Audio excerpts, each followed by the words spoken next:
来看美国印太司令部的司令阿基里诺进前出席美中关系全国委员会讨论会，伊有讲到伊方交代2项任务，一个是要防止中国侵犯台湾，第二是做好战争的准备，而且爱摕到胜利。阿基里诺嘛呼吁中国爱想好清楚，若想要拍台湾，无可能有通轻轻松松速战速决。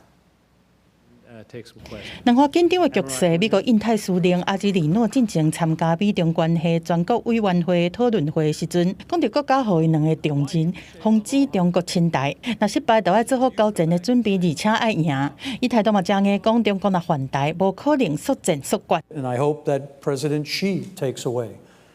First, there's no such thing as a short war. And if the decision were made to take it on, that it would be drastically devastating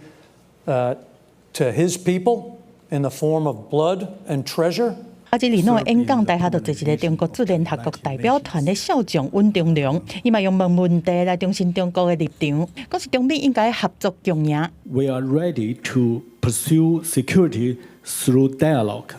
and cooperation in the spirit of working together. We're ready to have those conversations, and I think those are the areas of competition that we want to make sure that we can sustain and maintain. 但是西方的情报机构和 Microsoft 识别讲，中国的网络歹徒当在找美国关岛电信系统的资料。关岛是美国的空军基地，学者讲，中国可能暂时想要把通讯系统切断，为何美军调防台湾做窃密或者是窃听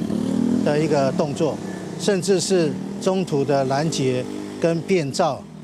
去把你做